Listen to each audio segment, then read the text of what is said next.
तो एक बार फिर आप सभी नौजवान ऊर्जावान मल्टी टैलेंटेड युवा तुर्कों को एटॉमिक स्ट्रक्चर के नए लेक्चर में वेलकम और वंस अगेन वेलकम है। तो आज हम लोग करने वाले हैं, जब प्रीवियस लेक्चर में क्या किए थे, एनोड एक्सपेरिमेंट पढ़े थे, आप प्रोटॉन का डिस्कवरी किए थे। तो इलेक्ट्रॉन का डिस्कवरी हो गया भाई साहब, प्रोटॉन का डिस्कवरी हो गया, तो एक और फंडामेंटल पार्टिकल न्यूट्रॉन का डिस्कवरी आज करा ही देते हैं हम लोग, ठीक है। तो चलिए सर, ये न्यूट्रॉन का डिस्कवरी किसने किया आपको पता है, आप 10th में 9th-10th से ही रटते आ रहे हैं, जेम्स चैडविक ने किया था। कब किया था तो ये भी पता है आपको, 1932 में। जी हाँ, जिस समय हमारे महात्मा गांधी जी क्या कर रहे थे, सत्याग्रह चला रहे थे, इस समय ये डिस्कवरी कर रहा था। तो देखिए सर, आपको पता है कि 1896 में इलेक्ट्रॉन का डिस्कवरी, इससे पहले भी हो गया था, क्रुक ने बताया था। चलिए अब जानते हैं, ये प्रोटॉन का डिस्कवरी हो गया, ये प्रोटॉन का डिस्कवरी हो गया, इलेक्ट्रॉन का डिस्कवरी हो गया। तो देखिए सर, इसके बीच में बहुत सारा एटॉमिक मॉडल, यानी इलेक्ट्रॉन प्रोटॉन जब डिस्कवर हो गया तो लोग पूछा कि ये इलेक्ट्रॉन प्रोटॉन यदि एटम में है तो आखिर कैसे है, ठीक है, what is their arrangement in atom. और इसको बताने के लिए थॉमसन एटॉमिक मॉडल, जो हम भी बताएंगे आपको, ये आप जानते हैं। देन उसमें जो लिमिटेशन था उसको हटाया रदरफोर्ड साहब ने, वो भी अपना मॉडल दिया एटम का, उनमें कुछ लिमिटेशन को हटाएंगे बोर्ड्स एटॉमिक मॉडल के द्वारा, वो भी हम पढ़ाएंगे।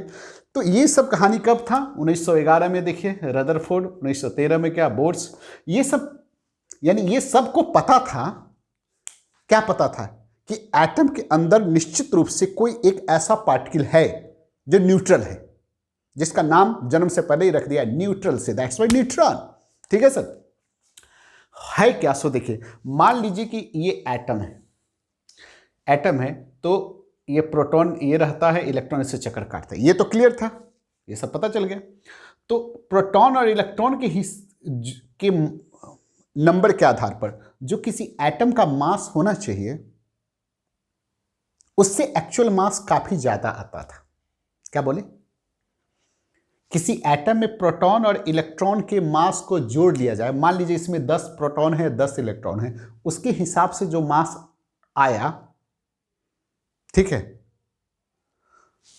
जो मास आया वो एक्चुअल मास से काफी कम था। एक्चुअल मास यदि हम किसी एटम का करते हैं तो आ जा रहा है 20, और इलेक्ट्रॉन प्रोटॉन के संख्या के आधार पर मास करते हैं तो आ रहा है 10। तो लोग सोचा कि भैया यहां कुछ लफड़ा है। क्या लफड़ा है? लफड़ा यही है कि प्रोटॉन का मास तो 1 यूनिट मानते हैं, इलेक्ट्रॉन के मास को आप निग्लिजिबल मानते हैं।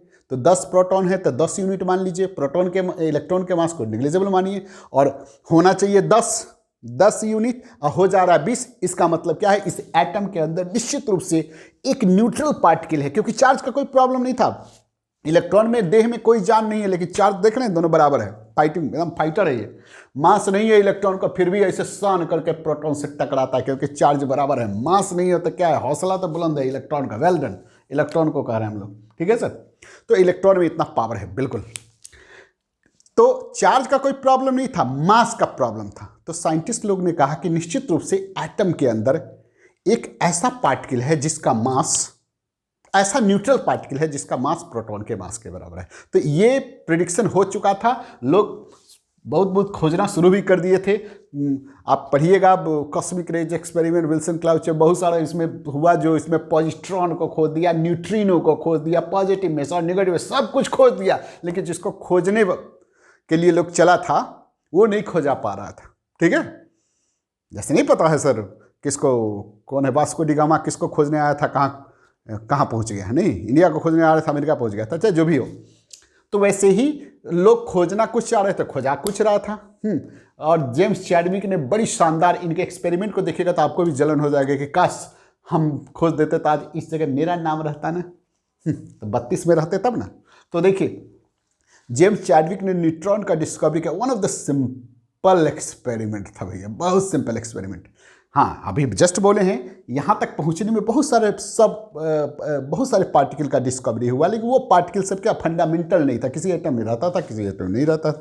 जैसे पॉजिटिव मेसॉन, निगेटिव मेसॉन, वो कॉस्मिक रेज में होता है। कॉस्मिक रेज कहाँ होता है, स्पेस से वो निकलने वाले एक रेज है, ठीक है, जिसका ओरिजिनेशन स्पेस है, उसमें वो पॉजिटिव निगेटिव मेसॉन होता है। वैसे पॉजिट्रॉन पॉजिट्रॉन का भी डिस्कवरी हुआ, न्यूट्रिनो का डिस्कवरी हुआ। एक बात आप ध्यान रखिएगा कि पॉजिट्रॉन, देख लीजिए सर, पॉजिट्रॉन, ये पॉजिट्रॉन, ये ऐसे, this is called anti particle of electron. आपसे कोई पूछे कि प्रोटॉन का एंटी पार्टिकल क्या है, इलेक्ट्रॉन का एंटी पार्टिकल क्या है, तो आप प्रोटॉन मत बोल दीजिएगा, ठीक है? क्यों? क्योंकि निश्चित रूप से प्रोटॉन का चार्ज इलेक्ट्रॉन के चार्ज के बराबर है, लेकिन मास प्रोटॉन का बहुत ज़्यादा है इलेक्ट्रॉन से, इसलिए एंटी पार्टिकल प्रोटॉन नहीं है। किसका? इलेक्ट्रॉन का। तो एंटी पार्टिकल कौन है? पॉजिट्रॉन, ठीक है? क्यों? क्योंकि इसका चार्ज बिल्कुल इलेक्ट्रॉन के बराबर, अपोजिट चार्ज, यानी प्रोटॉन के बराबर चार्ज है, और मास भी इलेक्ट्रॉन के मास के बराबर था।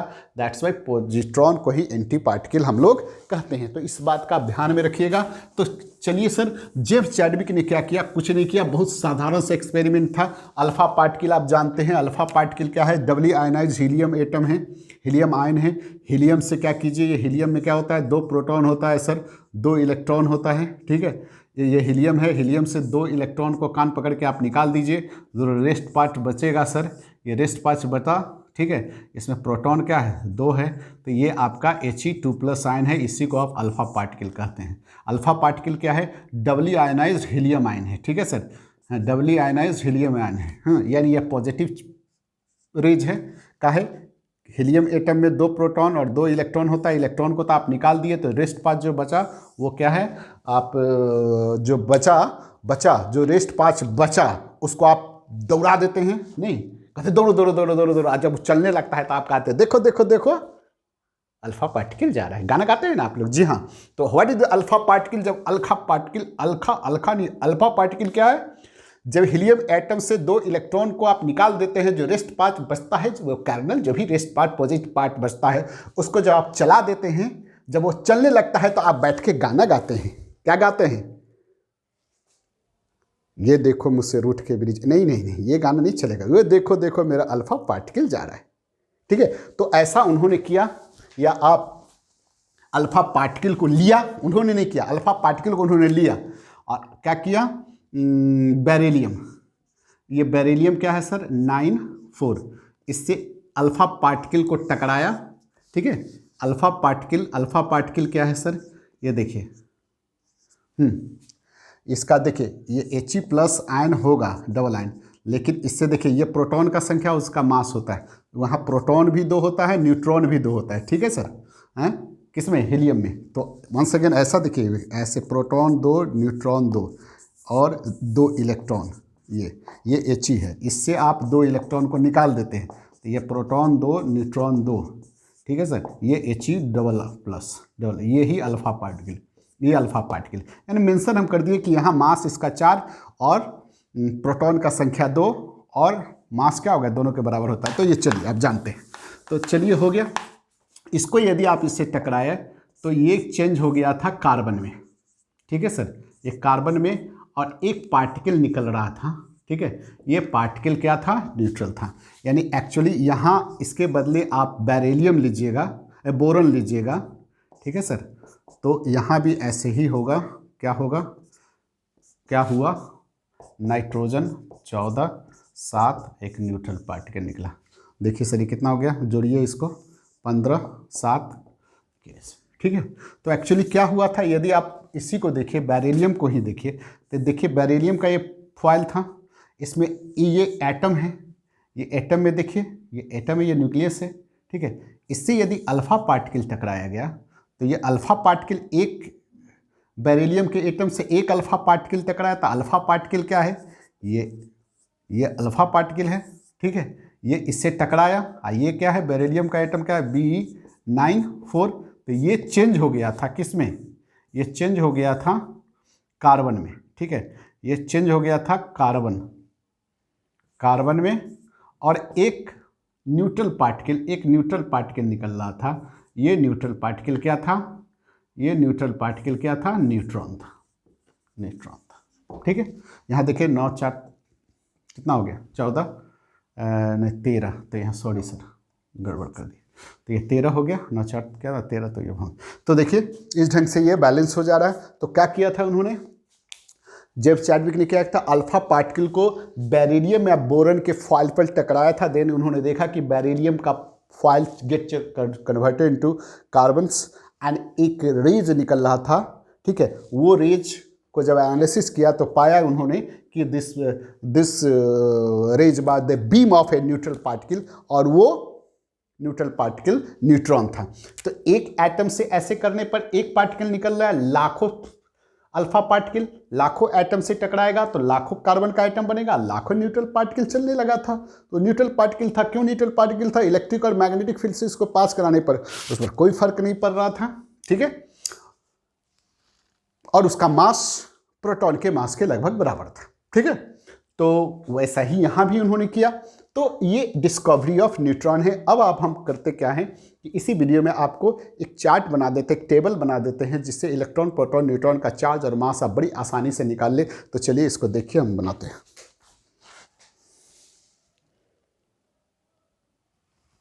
देखिए एक हम टेबल बनाए हैं, इसमें आप एक टेबल के आसानी से आप क्या कर सकते हैं, मास और चार्ज आप रिमेंबर कर सकते हैं। जैसे ये इलेक्ट्रॉन है सर, इलेक्ट्रॉन कौन, जे थॉम्सन डिस्कवर किया था, जे थॉम्सन, कब, जी हाँ, इसमें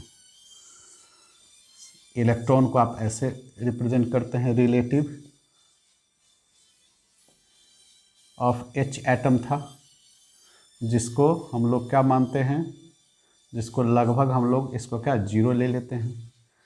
इसका मास 0.000549 आप ऐसा लिखते हैं।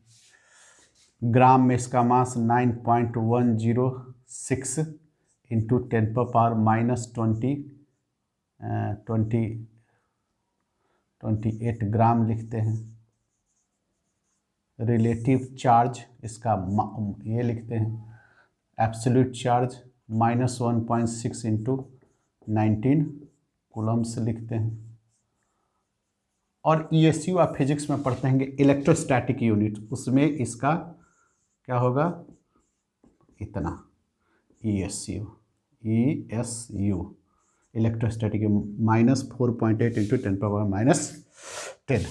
वैसे ही प्रोटॉन का ये गोल्डस्टीन डिस्कवर किया था, कब किया था, ये आप ऐसे भी करते हैं, इसका 1 यूनिट यानी प्रोटॉन का मास हाइड्रोजन के बराबर माना जाता है, 0.007276, ये 1.6726 इंटू 10⁻24 ग्राम।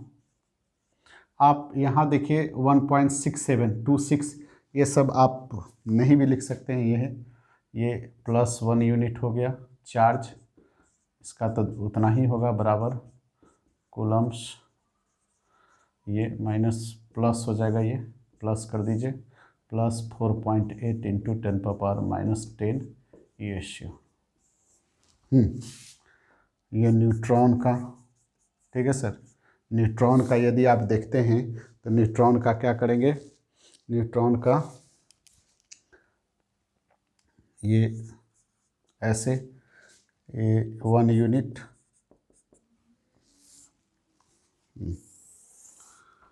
ये 0.008665, ये 1.674, यहाँ 449 इंटू -24 ग्राम, ये चार्ज 000 यही लेते हैं, ठीक है सर। तो ये देख लीजिए यहाँ, ये चार्ट आपको काफ़ी काम देगा, ठीक है सर। तो आप इसको याद रखिएगा बहुत अच्छा से, ठीक है, याद रखने में कोताही नहीं बरतिएगा। यहाँ देखिए आप, यहाँ 9.10, ये देखिए, ये MU वाला याद रखिएगा, ये 4926, ये कोई मायने नहीं, 1.76, ये मास देखिए लगभग प्रोटॉन और न्यूट्रॉन का मास बराबर है, देख रहे हैं, मास बराबर है, लेकिन चार्ज इलेक्ट्रॉन और प्रोटॉन का बराबर है, ठीक है। तो ये टेबल आपको एक बड़ी आसानी से चार्ज और मास को एक जगह हम इसको कलेक्ट करके लिख दिए हैं ताकि आप आसानी से याद कर जाइए। तो चलिए इस टेबल को लिखते लिखते आप सो मत जाइए। हम अब क्या करते हैं सर, इस लेक्चर को यहीं समाप्त करते हैं, इस आशा में कि नेक्स्ट वीडियो में, नेक्स्ट लेक्चर में आपसे मिलेंगे और इस चैप्टर के कुछ और अच्छी अच्छी बातों का डिस्कशन करेंगे। तब तक के लिए हम लोग क्या होते हैं, जुदा हो जाते हैं। बाय, जय हिंद, जय भारत।